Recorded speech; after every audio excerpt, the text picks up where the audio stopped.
Hi readers, I'm excited to be here with you. I wish I was there in person, but this will be the next best thing. So today I'm going to be reading a story called How Rocket Learned to Read by Tad Hills. And I chose it because it's a really great book to make inferences on. And inferences is the information that's not written in the story. And authors count on you to make inferences while you read, and they count on you to do that so that you can fully understand their story. So you can do that by thinking about the words and the pictures that are there for you. Those are the clues, the text clues. And then you can use your own background knowledge, what you already know. And once you do that, you can make an inference. You can make a guess, an educated guess on what you think is going on in the story that's not being told to you. So we're going to be making inferences as we read today. We're also going to be thinking about two juicy words. One of the words is the word appeared. And appeared means that it comes into view. You notice it, you see it. So that's why I have these big eyes, and so that will help you think about appeared. Say it, appeared. So I appeared out from under the card, appeared. The next word is startled. And startled means you're feeling some shock or alarm. And so that's why I drew this picture with someone looking at the spider and they're startled to see it. So remember that we're going to be making inferences, and that's something you do all day long and you don't even know it. And I want to show you how you already do this, so you're going to be really good at this when we read our story. So if you see me do this, oh, I'm so, that might mean that I'm mad, right? Or angry. And you inferred that because you saw my face and you saw my body and what it was doing. So you just made an inference. And if you saw me do this, you might infer that I am scared, right? You used my facial expressions and my body to make that inference. So we're going to do some of those things as we're reading today so that we can fully understand the story. So let's get started. How Rocket Learned to Read by Tad Hills. And here is our title page. And I can see the dedication today to Gulliver and Rocket, and to all the little yellow birds out there, especially Auntie Katie, and who was one of the best of them. How Rocket Learned to Read. And there's the title page. And look, cute. Rocket's even holding his own book. All right, here we go. Rocket loved to play. He loved to chase leaves and chew sticks. He loved to listen to the birds sing. Every fall morning after chasing leaves, Rocket would lie down in his favorite spot under his favorite tree. Then he'd sniff the neighborhood smells and settle in for a good nap. But one day, a little yellow bird startled Rocket. Aha! My first student! Wonderful, she sang. Rocket was confused. Student? I'm not a... But if I'm your teacher, the bird interrupted, then you must be my student. Rocket found it hard to argue with the bird. I'm so glad you saw my sign, the bird chirped.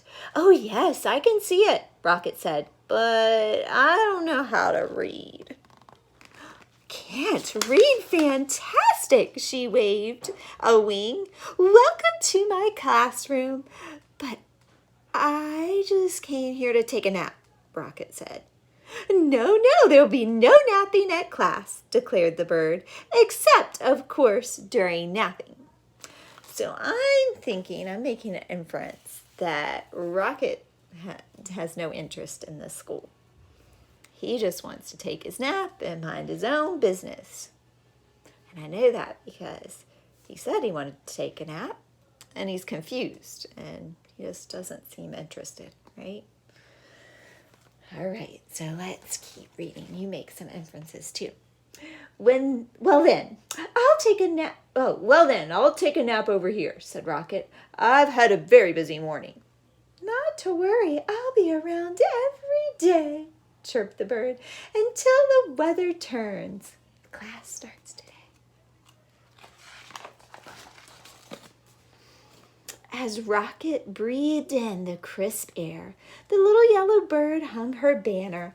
Ah, the wondrous, mighty, gorgeous alphabet, she marveled, where it all begins.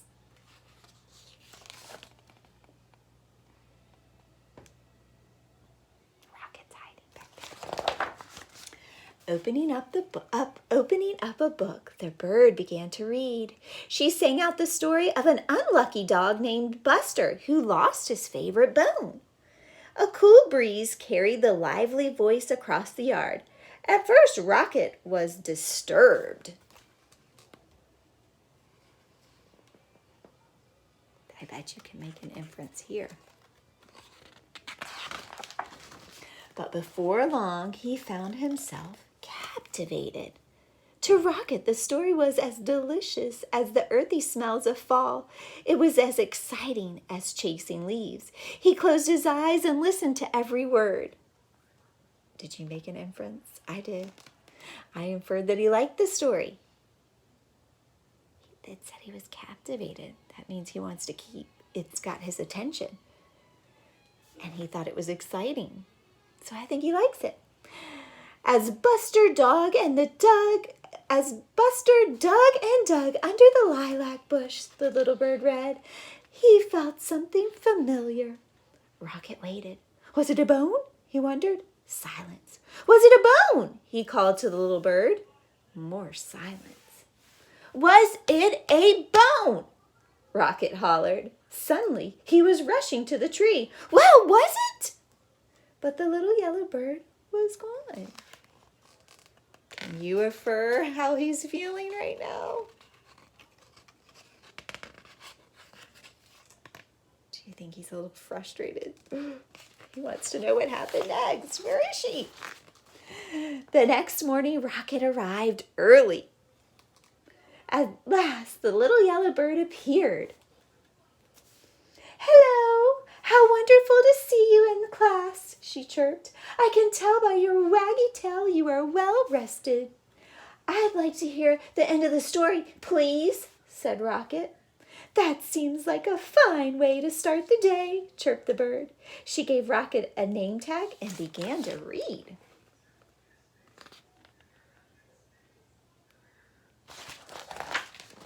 Every day, Rocket returned to the little yellow bird's classroom. In the morning, the bird taught him a new letter until he learned all the wondrous, mighty, gorgeous alphabet. Together, they sang out the sounds that each letter makes and spelled the sounds they heard around them. With a G and many R's, that spelled Mr. Barker's growl. Grrr. Can you infer what they're feeling about the dog?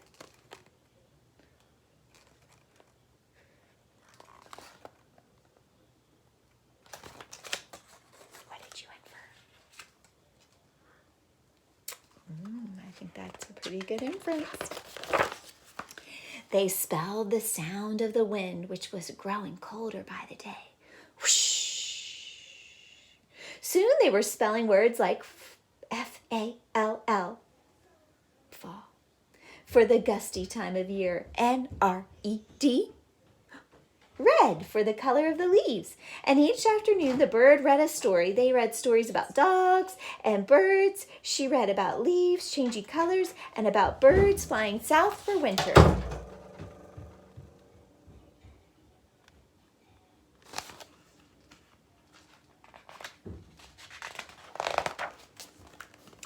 Then one day, the weather turned and the letter banner disappeared.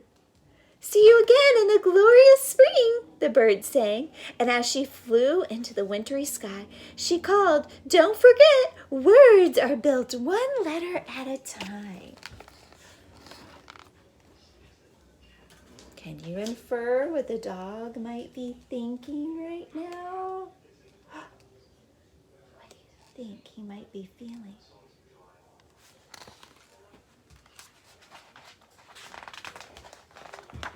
The days grew shorter and dark, and the leaves fell from the trees. The grass became crunchy. Soon Rocket's classroom disappeared under the snow. He remembered the little yellow bird's alphabet and practiced his letters. He wrote ABC. Rocket thought about the bird's sweet chirp while he sounded out words like D-I-G. What's that word? Dig. And W-I-N-D. Wind. And C-O-L-D. Cold. He made new friends and spelled their names. Hello, M-E-N-N-A, Emma. Hi there, F-R-E-D. He spelled everything. S-U-N, sun. M-E-L-T, melt. Can you infer what he's feeling right now in this picture?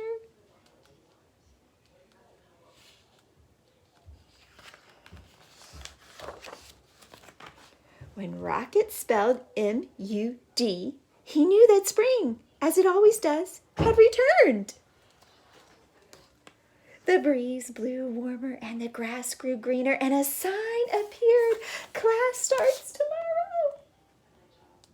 What do you think that Rocket is feeling when he sees that sign? What do you infer?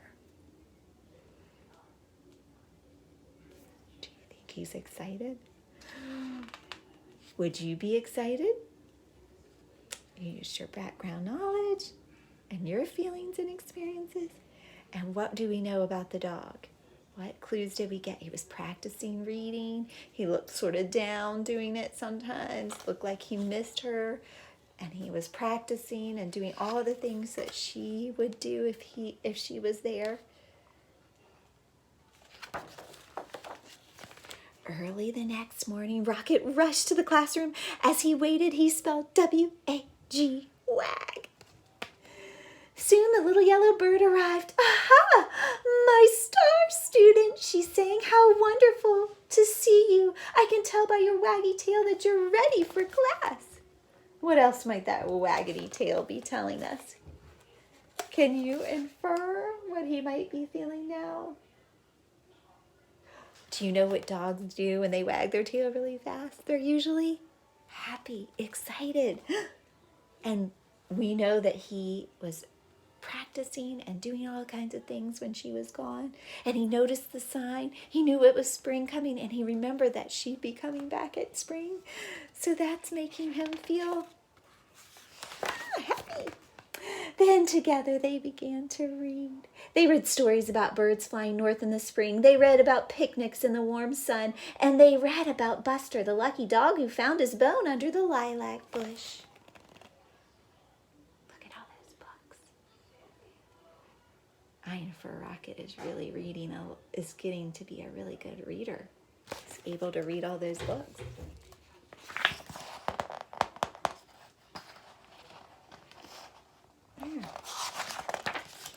And when they were done, they read it again and again and A-G-A-I-N again.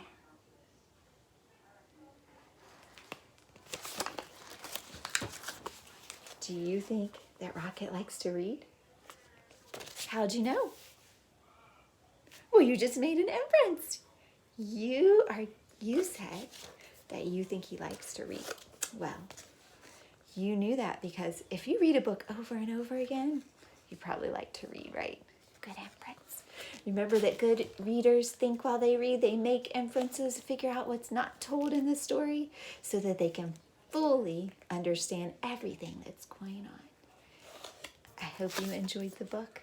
Go tell Mom and Dad what you read, or Grandma, or Auntie, how much you liked what you read. They'll like to hear about it. I'll see you soon. Thank you so much for reading with me.